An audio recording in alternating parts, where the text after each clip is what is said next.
Hello, everybody. Welcome to SMU. If you would like to take your seats and get yourselves comfortable, we have a very interesting ride before us. I would like to welcome our sponsors, SoCA Association, and our friends here to SMU. And I'm particularly delighted to introduce our speaker tonight, who's Dr. Harat Khanna, who's I'm going to stop read from the script now. A leading global strategy advisor, world traveler, best-selling author, founder and managing partner of FutureMap, a data and scenario-based strategic advisory firm. Harat's newest book is The Future is Aging, and we just did a very interesting preview of that earlier. And it's subtitled Commerce, Conflict, and Culture, 3 C's in the 21st Century, and it's forthcoming in February 2019. He is an author of a trilogy of books on the future of world order, beginning with the Second World, followed by How to Run the World, and finally the future of global civilization. He is also the author of Technocracy in America, Rise of the Info State, and co-author of Hybrid Reality, Thriving in the Emergent Human Technology Civilization. Basically, I'm naming the list of books on the library shelf. In 2008, Harat was named one of Esquire's 75 most influential people of the 21st century, featured in Wired Magazine's Smart List. He holds a PhD from the LSE and a bachelor's and master's degrees from the School of Foreign Services, Georgetown. He has traveled to more than 100 countries and is a young global leader of the World Economic Forum. Without further ado, would you please join me to welcome Dr. Khan on stage.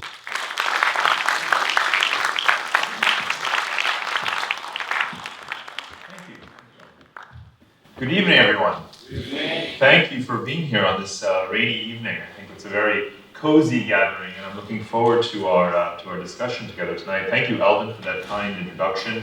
And it's always a delight to be here at SMU. Really, of course, one of Singapore's leading universities that's really broadened its curriculum very steadily, and I'm obviously delighted that it is the host of this lecture series. Some friends at SMU like Arnaud and Lily Kong and Ho Kwan Ping, who couldn't be here this evening, but have been very encouraging in terms of the open discourse that this series represents. And so I also, of course, want to thank the SoCA Foundation, particularly Michael Yap, Mr. Tay, who have invited me to give this distinguished lecture this evening. I was honored, actually, when I learned from Mr. Yap that the esteemed Daisaku Ikeda had cited Connectography, my most recent book, in his annual peace proposal that he submits to the Secretary General of the United Nations. And upon reading that letter, and a book also that Michael gave me, that contained the dialogues that Mr. Ikeda had with the distinguished historian Arnold Toynbee. Those two readings were really touching to me. They were very personal for reasons that Michael didn't know, but I'll share with you just now. And it really has to do with Arnold Toynbee and reading those dialogues, because I discovered the great British historian Arnold Toynbee when I was about 19 years old, sitting on the floor in the library of the Free University of Berlin, working on a thesis about the sort of intellectual debate between Arnold Toynbee and Oswald Spengler, writing a thesis on that and comparing their approaches to history. And his ideas have stuck with me my entire life, since that time, since I was 19. In fact, the very first sentence of the very first book I ever wrote is the following: "No one knew the world like Arnold Toynbee did." And of course, for all of you who are familiar with Arnold Toynbee, you know that his 12-volume work, a study of history, is really the most cohesive treatment of human civilizations ever written, and it's, I believe, still considered the longest work ever composed in English. But having looked at some of the lessons of history from his book, what also intrigued me over the course of reading other sets of his writings was actually one of his final works. And that was a book called East to West. And it was actually his retirement diary. When he retired from the Royal Institute in London, he set off immediately, literally immediately with his wife on a tour around the world, And he wanted to visit all of these societies and civilizations that he had chronicled and written about in great detail, mastered the literature, but wanted to see the artifacts, the relics, the heritage in person. And that was, several years later, his diary from that trip was compiled into this slender volume, much skinnier than a study of history. That was called East to West. So at some point I acquired the first edition of that book, East to West, and I carried it with me for about 3 years when I was writing that book, The Second World, because he spent about 18 months with his wife traveling around the world. I took about 2.5 years to write that first book, and it was all about travel to about 40, 45 countries.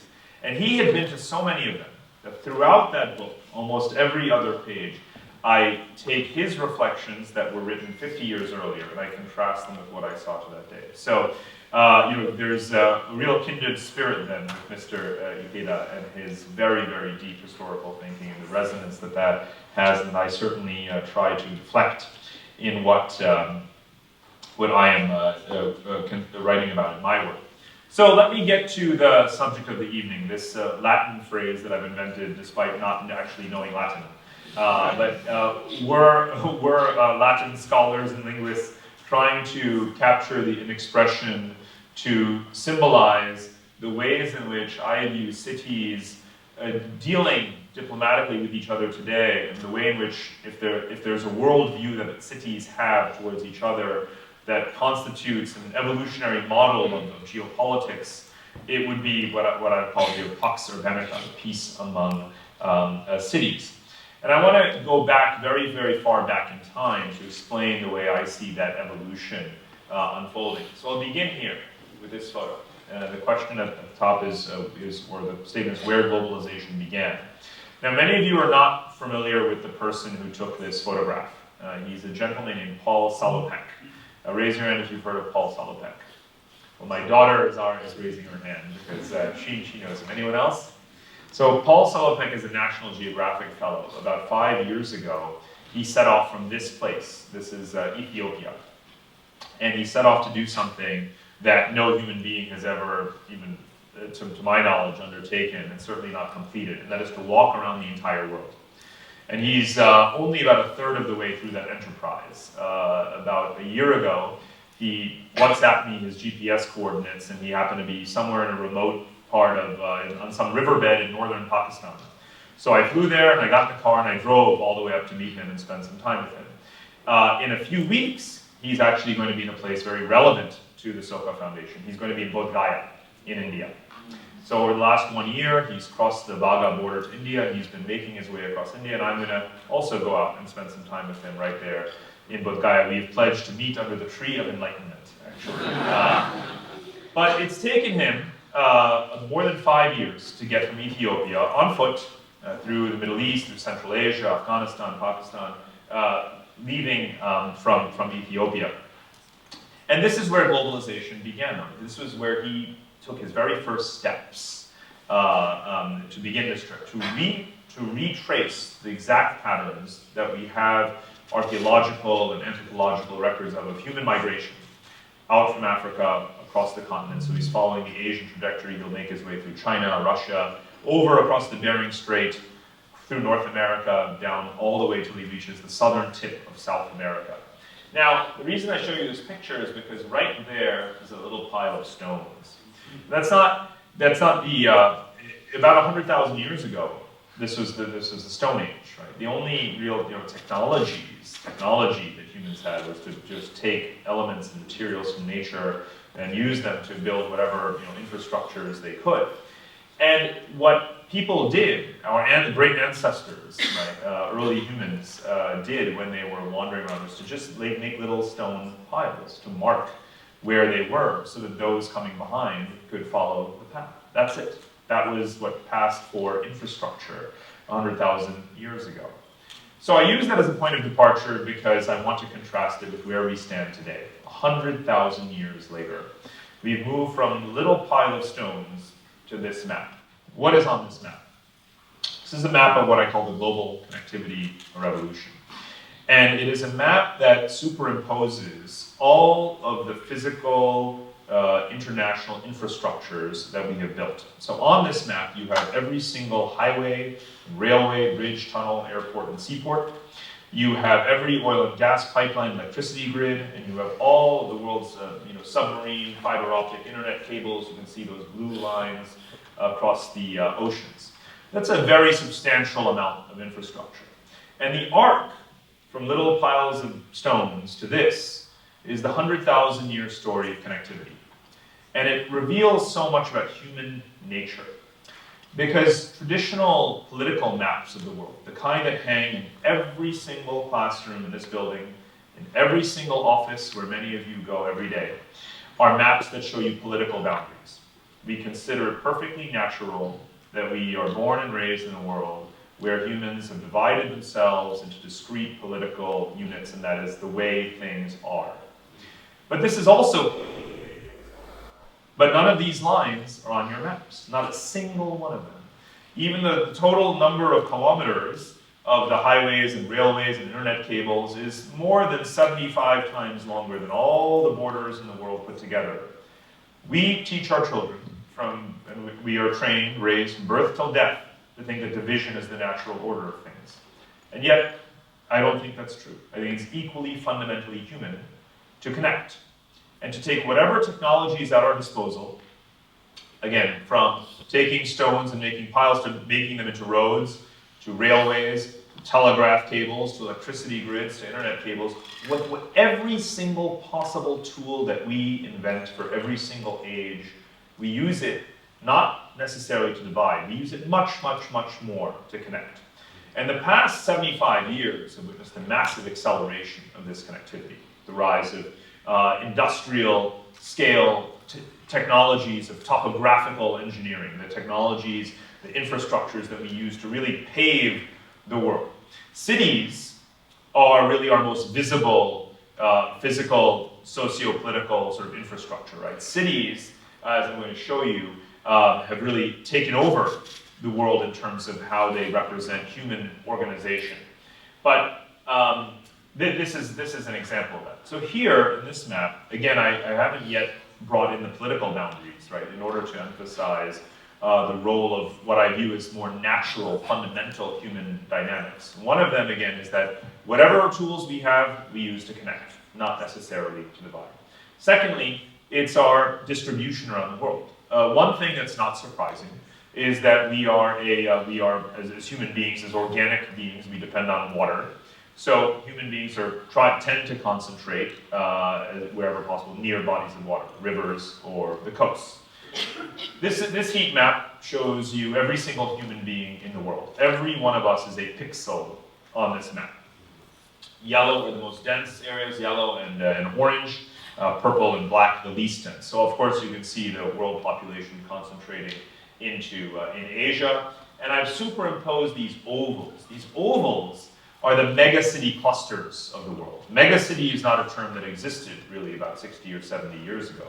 But such is the scale of global urbanization, the significance of cities, that the United Nations and the World Bank forecast that there will be, by the year 2030, about 50 such megacity clusters. So here I presented them to you already. Of course, again, most of them are in Asia. And these, of course, also contrast with a textbook map of the world in which every single city is just a little black dot.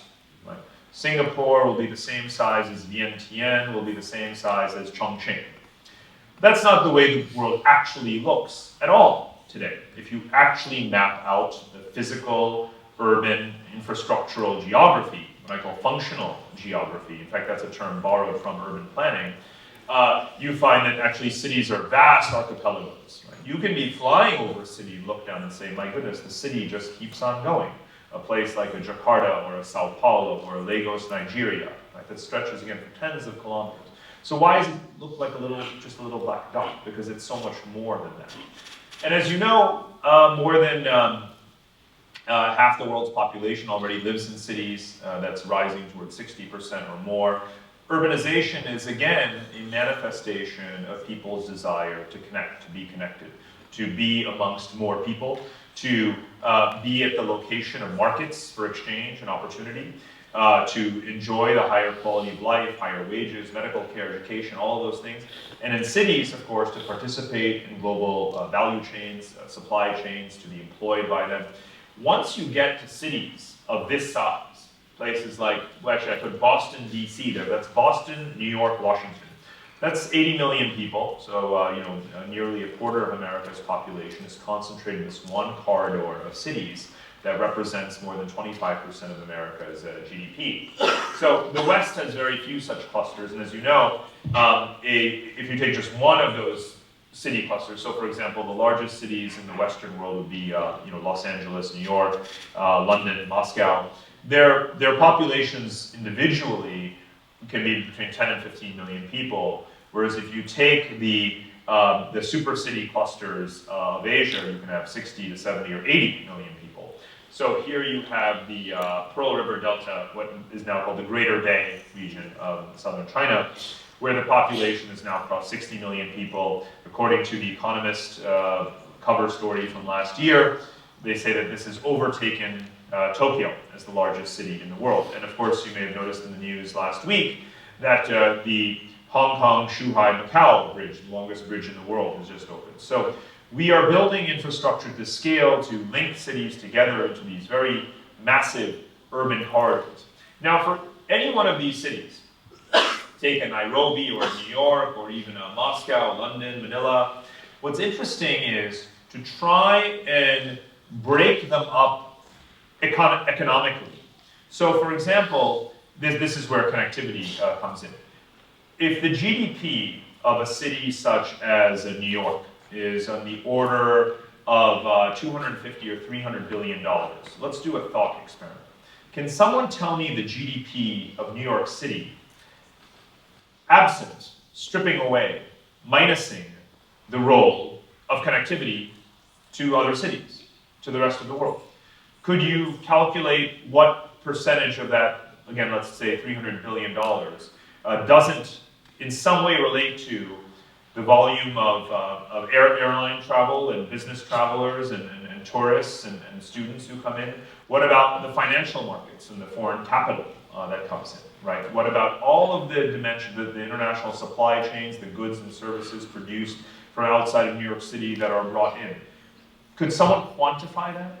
I think you would have a very hard time doing that. Right? Countries talk about their GDP all the time as if it is some kind of purely endogenously produced figure, and that there is a very neat hierarchy among them.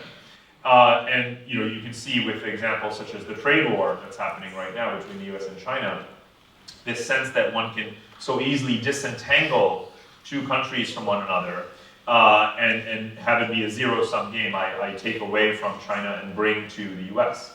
What I find when I study kind of urban economics is that city leaders are far more realistic about how difficult it is to untangle themselves from their counterparts abroad.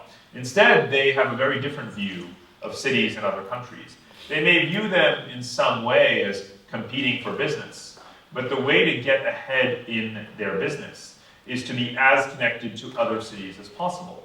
And this helps to explain what's happening right now in the US and other countries where, whether you take the Brexit vote or the election of Donald Trump, there was a very different voting proportion and voting sentiment in cities versus non-city areas. Right? In the United States, the overwhelming proportion of the urban population voted for Hillary Clinton. And in the United Kingdom, major cities were against Brexit. Right? So there is a psychology to cities, to life within cities that tend to be more progressive, more liberal, and so forth. And also in their international outlook, because they seek connectivity. They realize that they need to be connected to their counterparts. It's intrinsic to what makes their economies function. So again, on issues of migration, you have London and New York and Los Angeles, in the US context, American cities saying that they are sanctuary cities, right? They want to protect migrants that the Trump administration wants to round up and kick out of the country because they know how important those migration flows are to their economies. There are many, many, many examples of how cities fundamentally think differently. So I've tried to categorize some of them here. And I won't go through all of it right now, but it is really about how mayors, and I've pictured here Sadiq Khan, the mayor of London, one of my favorite mayors. What I've noticed over the years is that as cities become more and more central to the economic life of countries and the overall welfare of economies, in most countries, leaving, of course, putting to the side the United Kingdom and the United States, you find that a growing number of mayors have their immediate next job, having been a successful mayor, is to be the president or prime minister of a country. So I've looked at this sort of decade by decade, starting in the 1950s and 60s. Today, you have about 15 sitting heads of state whose immediate previous job was mayor of a major city, financial center, a capital city. That's a larger number than we've ever had. Because if you prove that you know how to run a city, the next, especially if it's a large city, right, a very consequential city, and you know how to get the trash collected and run public services and manage the budget and so forth, immediately your estimation in the general population as someone who can get things done and be a real administrator increases considerably, and therefore you become elevated to national stature. And I think that's a trend that's likely to continue.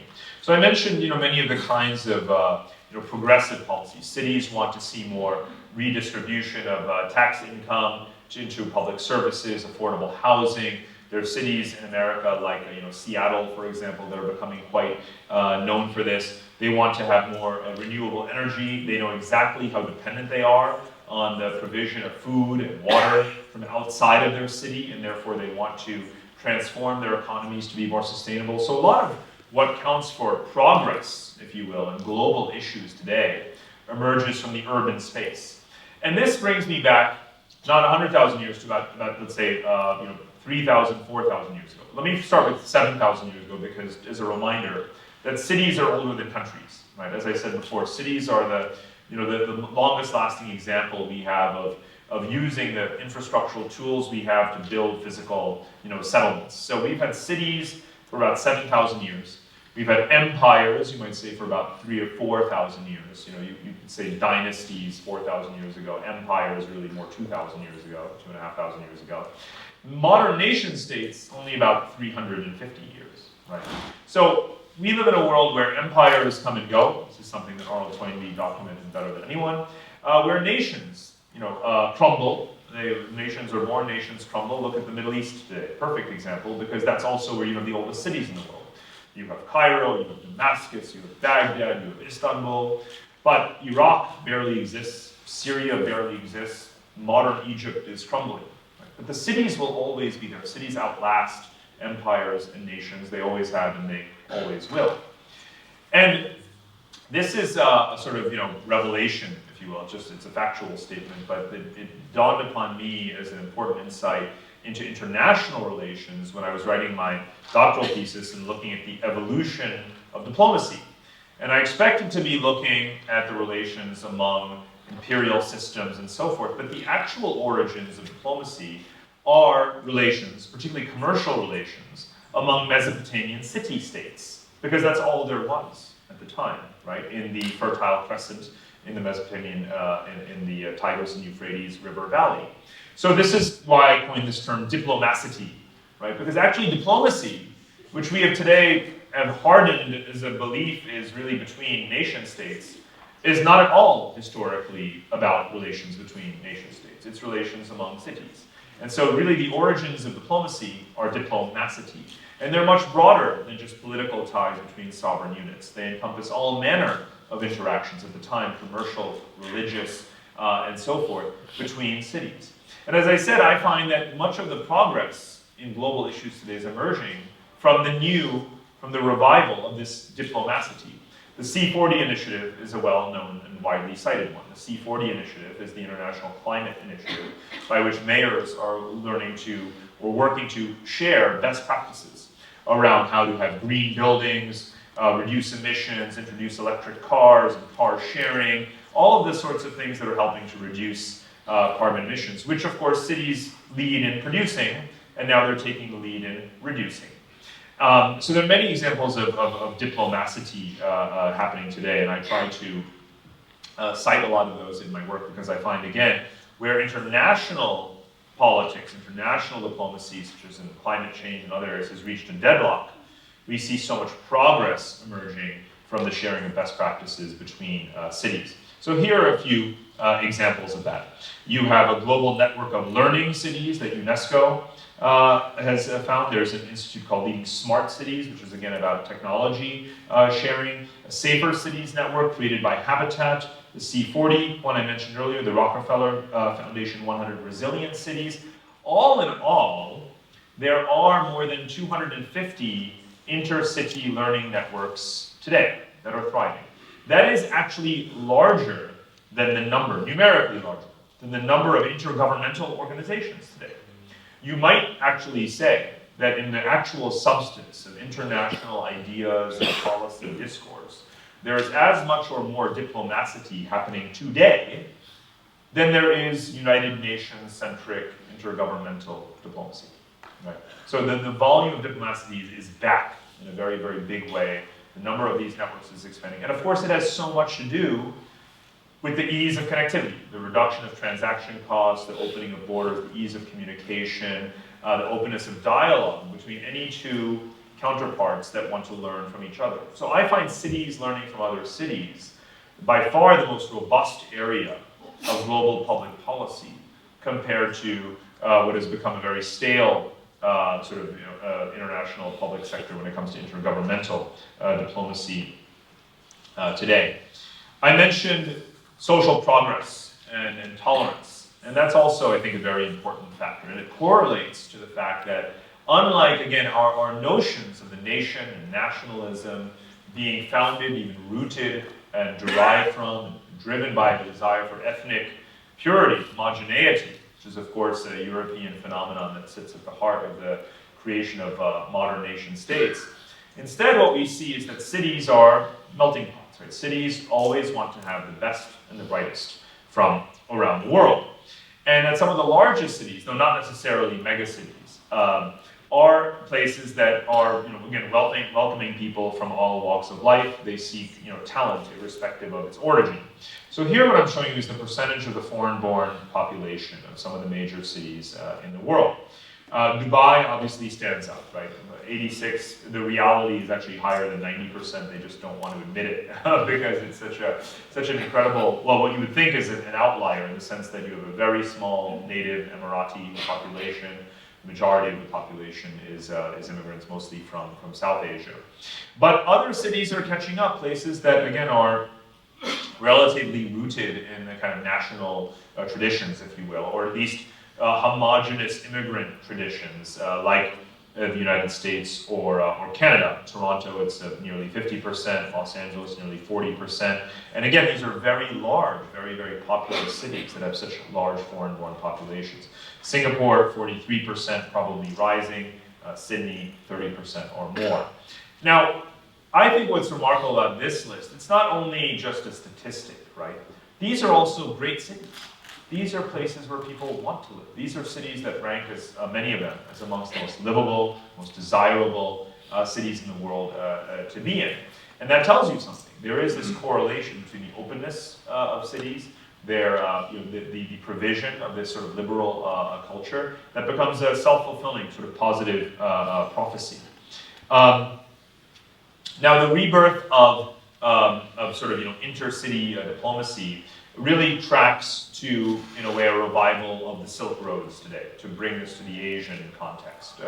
Obviously, we've all heard of the Belt and Road Initiative, but long before China came up with this awkward term, Belt and Road, to describe this phenomenon of large-scale infrastructure across Eurasia, what we had was a rediscovery of the economic complementarities across Asian economies, largely stemming from the post-Cold War environment, rising migration, growing economies, more business travel. So what I'm showing you here is actually the most heavily trafficked passenger airline routes in the world.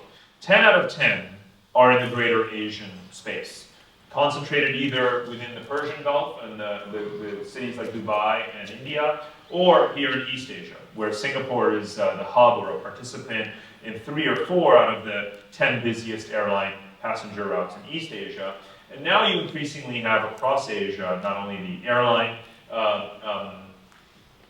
traffic, but also you will have the high-speed railways and so forth. So the rekindling of the ancient Silk Road, which of course was, again, caravans connecting oases and cities, right, is really coming together again, but not just with the old technologies that we're familiar with from the 19th century, like rail, but really, of course, aviation that's making it much more instantaneous. And then layered upon that, as I show you here, is the Belt and Road. And I think that is only going to reinforce this pattern. And again, where you have, as you have had for thousands of years, where you have infrastructure investment and the higher quality of life that brings, people move to cities. People flock to the cities. So in these corridors that I'm showing you here, in the countries like Uzbekistan or Kazakhstan and so forth, the more you have Chinese-funded or multilaterally funded infrastructure, the more you're going to have people flocking to those old and new cities that are reviving their roles along this sort of Silk Road. So the Silk Road, to me, really historically represents diplomacity, if you will, intercity relations, obviously serving a mutually reinforcing purpose of connecting each city to the global economy, and that will again be the case. I have to move a little bit faster and flag some issues that of concern, in particular just inequality. When you live in a world of megacities, obviously they don't all have the Singapore smart city quality of life, right? There's a great divergence within cities, and this is what I call the third inequality. We talk about international inequality, the gap between north and south, right? Developed countries, developing countries. Now domestic income inequality has become a big factor, and that's often the inequality between cities and the countryside. We don't have that problem here, obviously. And then there's the third inequality, which is the inequality within cities themselves. Cities have become so large, so vast, so unequal internally that you'll have the richest people in the world and the poorest people living in just adjacent geographies, right? And that happens very often in a place like Lagos, Nigeria, or a Rio de Janeiro, and so forth. So really, when you want to map a city, you can not only look at its size, you have to look at its different internal characteristics. And you can use three-dimensional heat maps that show you the wealth concentrated in different neighborhoods to establish just how unequal they are. This has serious consequences. Here I am preaching a world of cities with their liberal ideology, reconnecting to each other for progressive and noble global objectives. But meanwhile, within cities, we see rising violence as a result of this third inequality that has spread so quickly. And this is what I call the global underclass revolt, right? The magnification of inequality through stratification. And I say a world of Gauteng like urban inequality. Gauteng is the province of South Africa that contains Johannesburg and Pretoria. Pretoria, the capital, Johannesburg, the largest city. And it's a city of these a lot of townships, ghettos, and so forth, but also extravagant wealth. And that is what we see happening around the world. And the result is these movements like Occupy Wall Street, the Arab Spring, and so forth. We have significant violent movements in cities like Istanbul and elsewhere that are about anti-gentrification, poor against the rich, and so forth. So we have to be careful that the cities, which are an engine of progress in many ways globally, might themselves succumb to violence due to the inequality that plagues many of them. For every vice, for every challenge that a city faces, there are solutions. Right? There are, as I mentioned, through these learning networks of cities, many what I call aspects of resilience policy that are being deployed and cities are learning to implement. Participatory policing, as an example. It comes down to affordable housing, low-cost public transportation, all of these kinds of things that empower more circulation of people within cities so that you can reduce inequality. So I'm going to conclude. I know I'm getting the T mark. I'll conclude just with the optimistic kind of big picture message, because I view this, as I said, as evolutionary, right? This evolution towards a global urban network civilization. This is the most comical map that I found on the topic. It's taking the London Tube subway map and superimposing it on the world. and suggesting the layout of the London tube connecting the major cities of the world. This is what it would look like. No doubt Elon Musk aspires to profiting from the tunneling towards a vision like this. But what is actually happening is, what I want to bring together in this final map, is just showing you the previous map of the world's megacity clusters, and this is a satellite view where you see the lights at night, so you can see what the real centers of economic activity are. And pointing out that with each passing week, with each passing month, with each passing year, more and more of these cities are getting directly connected to each other. They are circumventing political, national, sort of inhibitions, and finding ways to enhance their own value by being more connected to each other. And this is what eventually, this ideology, if you will, of cities brings us, I think, more and more towards what I'm calling, hopefully, optimistically, this Pax Urbanica, a peace among cities in what is inevitably becoming a global urban network civilization. To me, this global urban network civilization is a factual, if you will, characterization of how humanity is organized in the world. It is every bit as accurate, if not more, telling about how we operate as a species in our day-to-day lives, all 8 billion of us in the world, than the notion that we are hermetically sealed into these nation states and that federal authorities control and dictate all aspects of the extent to which we are able to connect or not connect to each other. So I use these maps as a window, into that emergent world of connectivity, particularly driven by cities and the beneficiaries being people in cities. And the more the world urbanizes, the more those beneficiaries become all of us. So I hope that that is a useful way to kick off this conversation. Again, I'm very, very honored to have been invited to deliver this lecture this evening, and I look forward to our conversation. Thank you.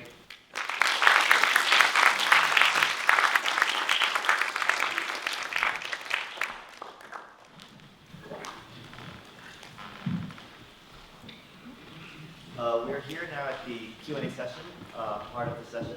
If you could make your ways down to the mics on the aisles and give us your name before you pose a question, that would be great.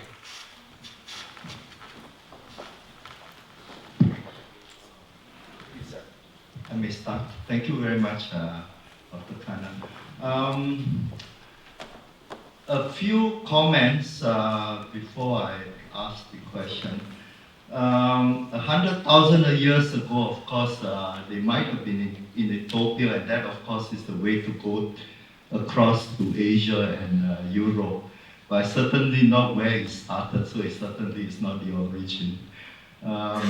Second point is you mentioned that C40 in the climate deal. Don't forget the other two Cs, and one of them, of course, are countries, and they're talking about G20 countries as well.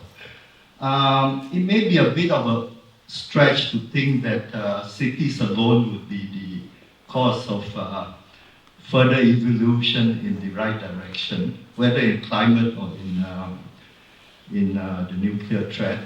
Partly because, as you know, city has absolutely no influence as far as the nuclear threat is concerned. Certainly on climate, I fully agree with you that they are definitely a significant contributor.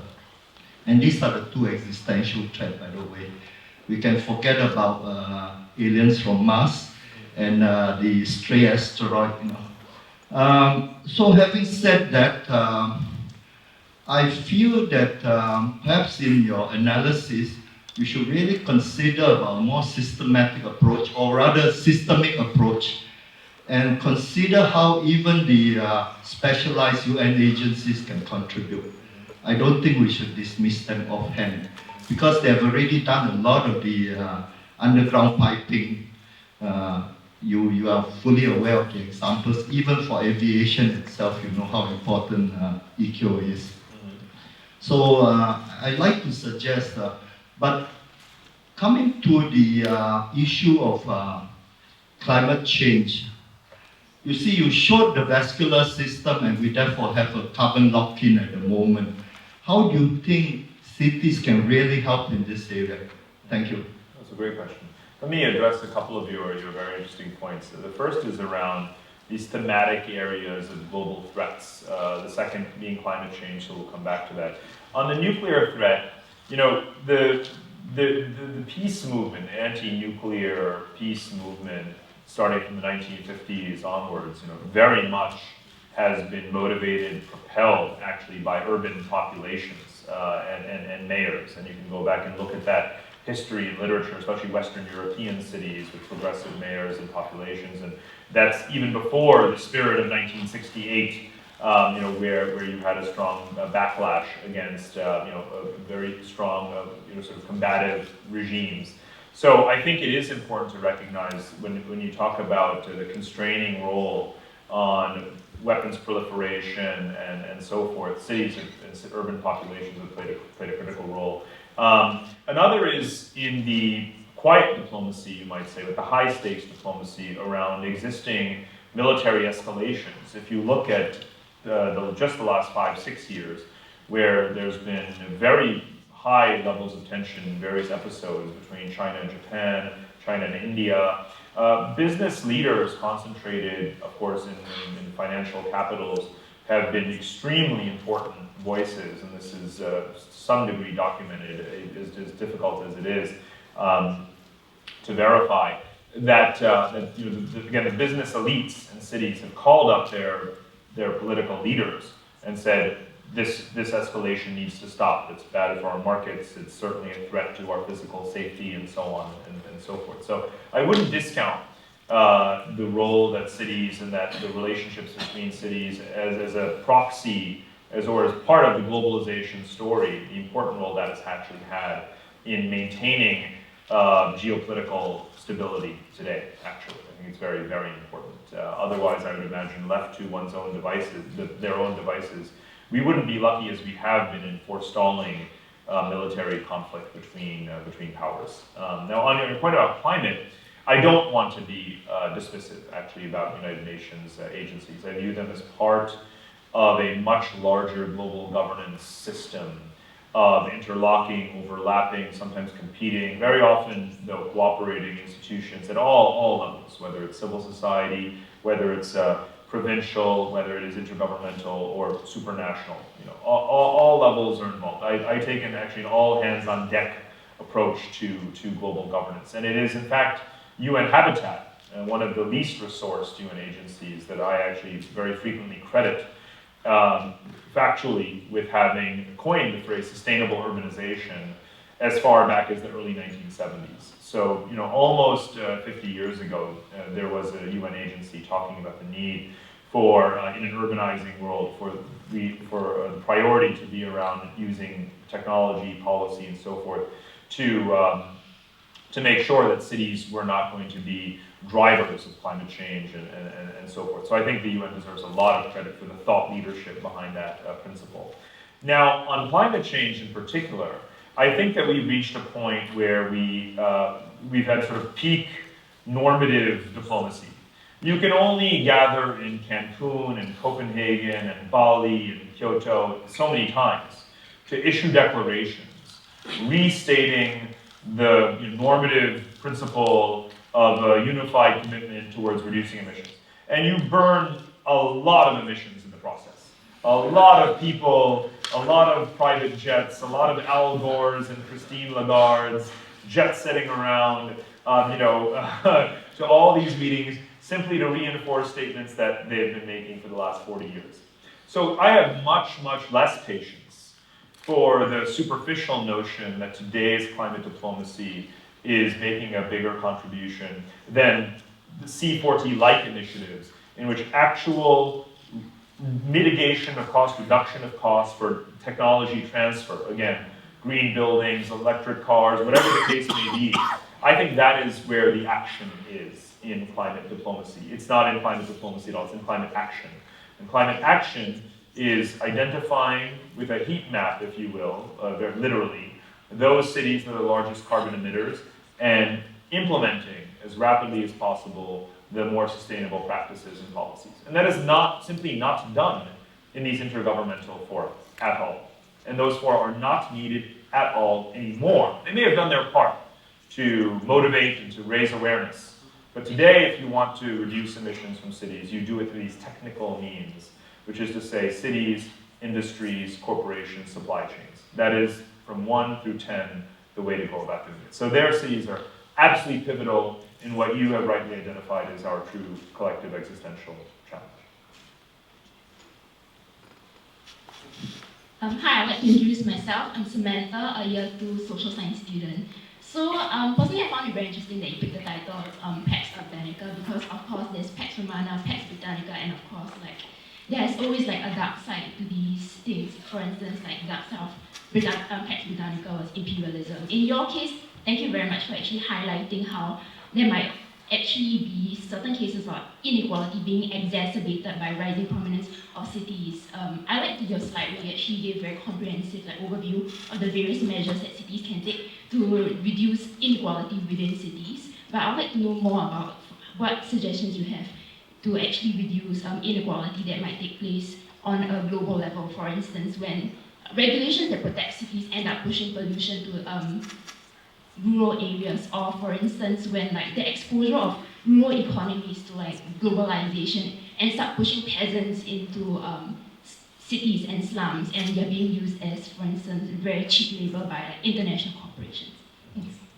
It's a very, very well articulated question that you've raised. I think to answer it, one has to break things down into a couple of areas. The first is just a critique of statistical inequality itself versus access.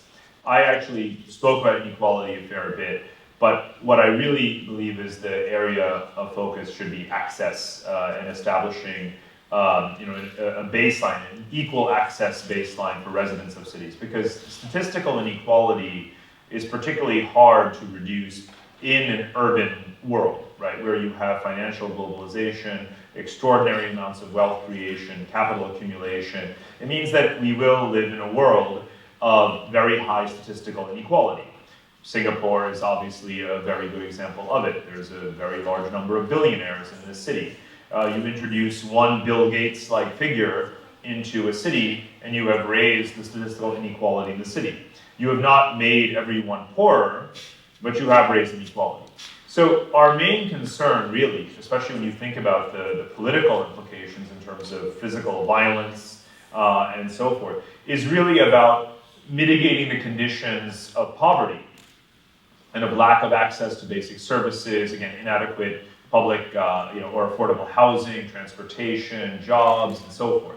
That is what we should really be looking at when it comes to reducing, again, you won't reduce financial inequality, right? You will not necessarily reduce statistical income inequality, but you will reduce the inequality of access. And that's really what is more important to day-to-day human life. The second dimension of your questioning is equally important, and that is very often that people who live in cities, despite what I said before, very often people don't know where their resources come from. They don't appreciate the rural areas, the natural resource endowed areas where their food comes from, water comes from, energy comes from. So for example, Chinese urbanization has been an unchecked phenomenon to a large degree.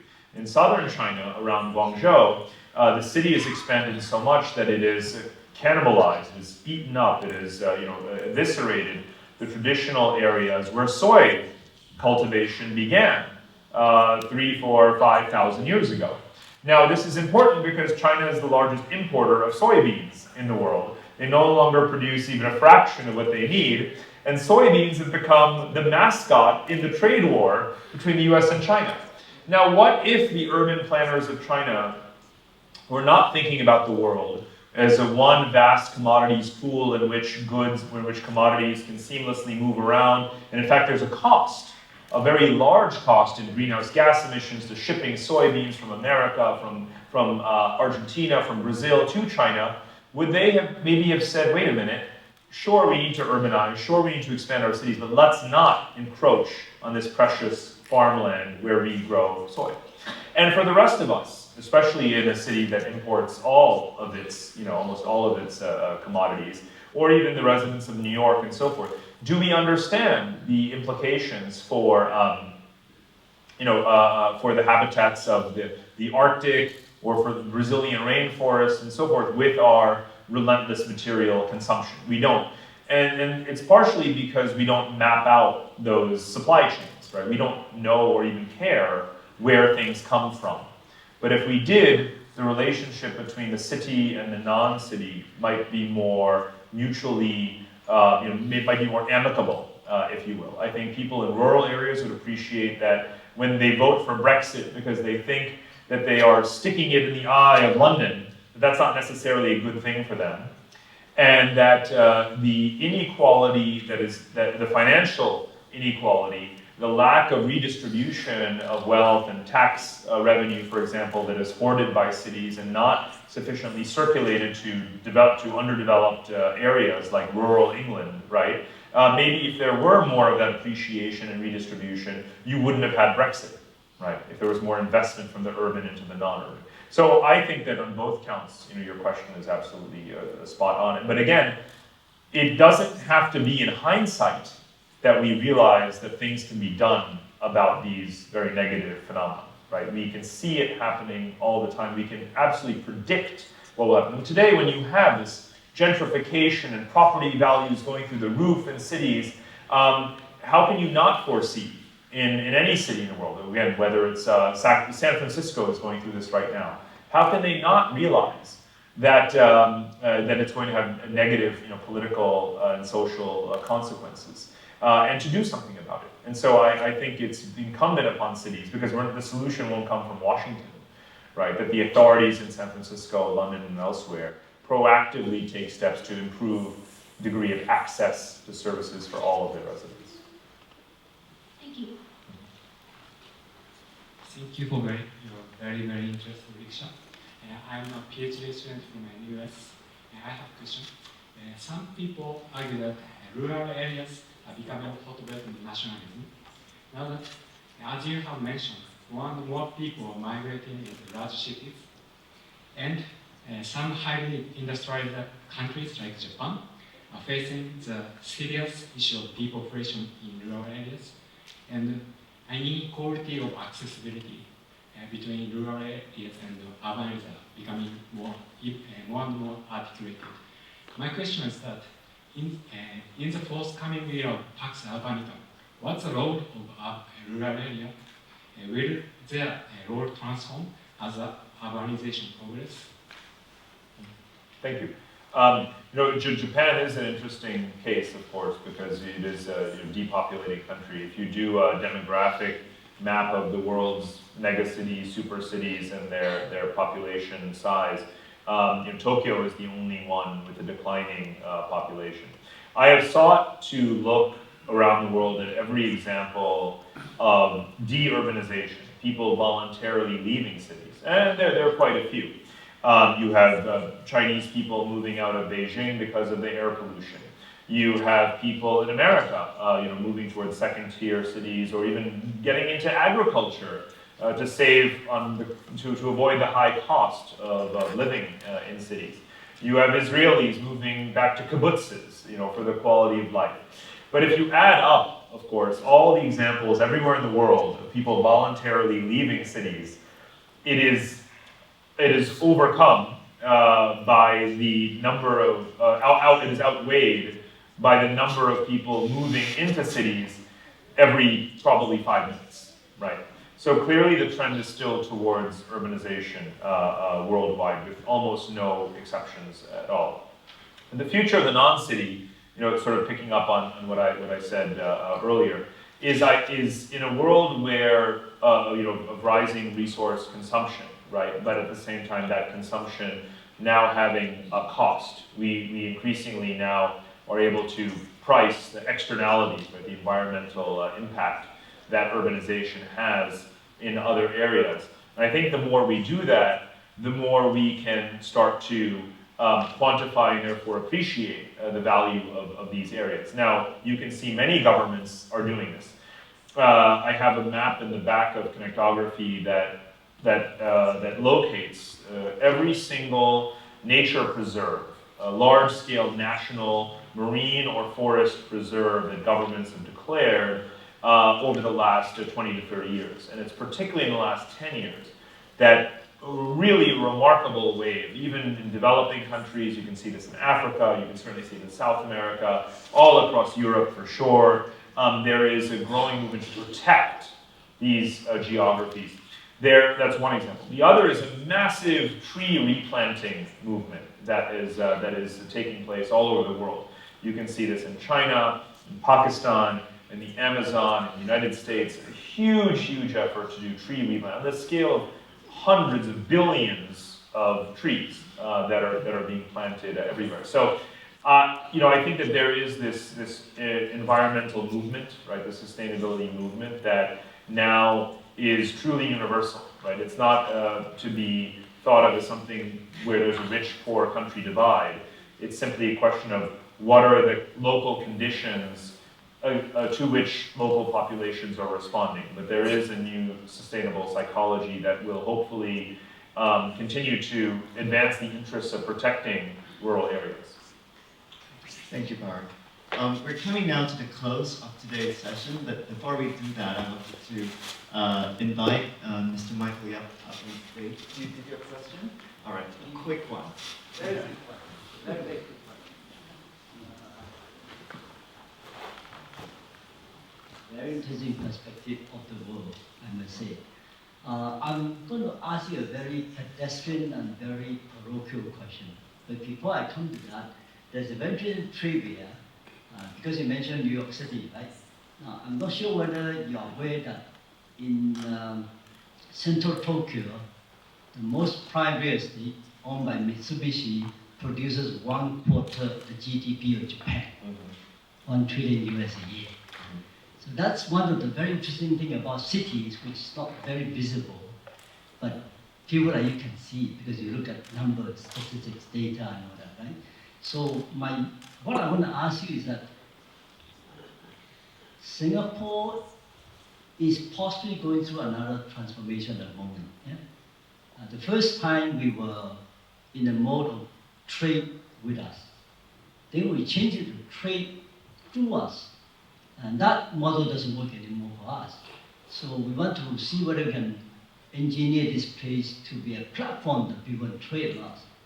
So imagine real estate in Tokyo, few city block produces 1 trillion US. That can be done in Europe, Tokyo, London, Paris, why not here, right? So my simple question to you is that that's a wish. What do you see we are doing right in going towards that destination? And what are the things that we are missing out, we're not doing right? Thank you. Great question. A big question, but perhaps the right question then not, because it brings it back to Singapore. So I'll just try to give a brief answer. Of course, being an open economy, has its strengths and weaknesses. There's obviously volatility, there's vulnerability to global demand shocks and so forth. But it's certainly proven to be beneficial for Singapore, not just in goods. We of course are aware that Singapore, I think it says a lot about Singapore to be such a large refiner of oil but produce no oil, right? To be the largest transshipment hub in the world but not be exporting much of its own physical production. And I think that will still play a very important role because the rule of law, the institutional strengths of Singapore will continue to attract those activities here. Just last week, we read the news about Dyson deciding that it was going to do more advanced manufacturing, R&D here. That means more products exported from here.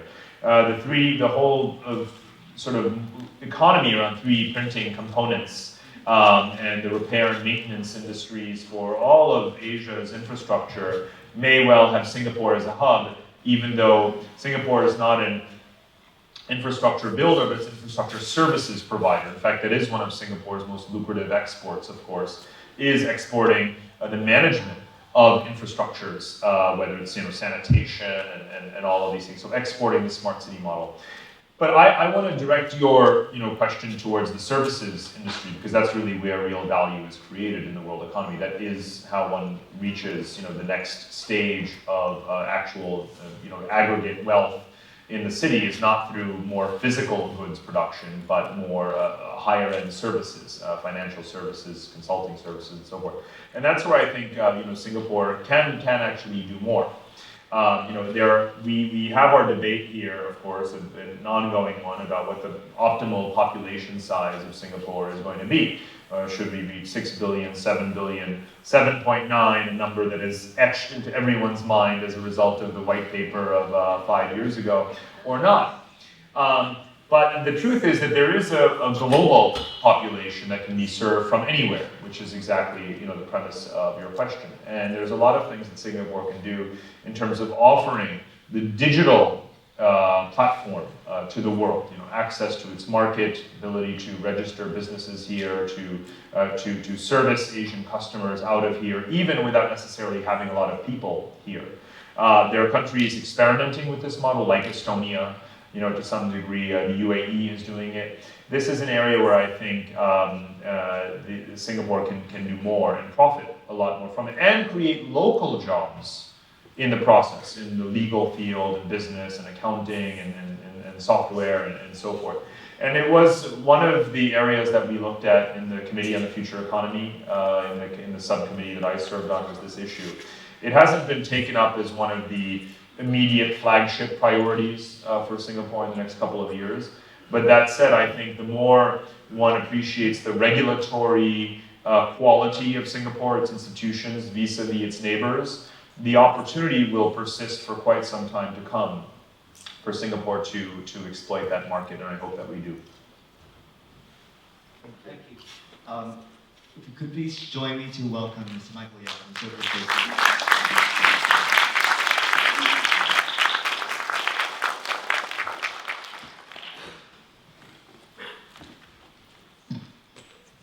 Good evening. Good evening. Good evening. I think I'll be short and try to be sweet. I think first of all, I'd like to thank every one of you to come to attend the Ikeda Annual Lecture for Peace and Harmony, given by Dr. Parakana. Thank you very much, every one of you. I want to take the opportunity once again to thank SMU, I think President Meyer, and I think also especially Professor Alvin, SMU, Dean of Core Curriculum and Directors of the Degree Center for the great support for this 5 years annual lecture series initiated by us in honor of Dr. Ikeda, who is working to promote peace and harmony.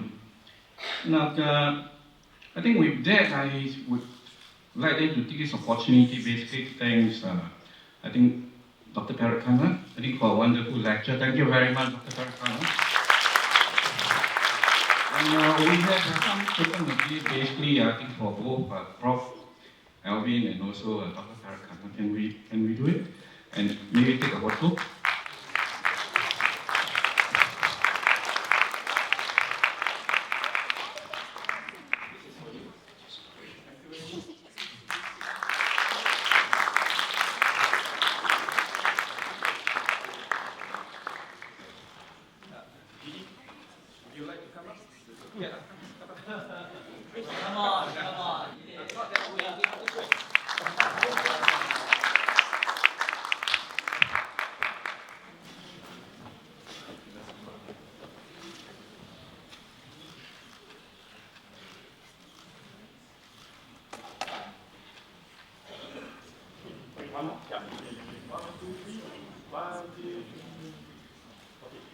Thank you very much.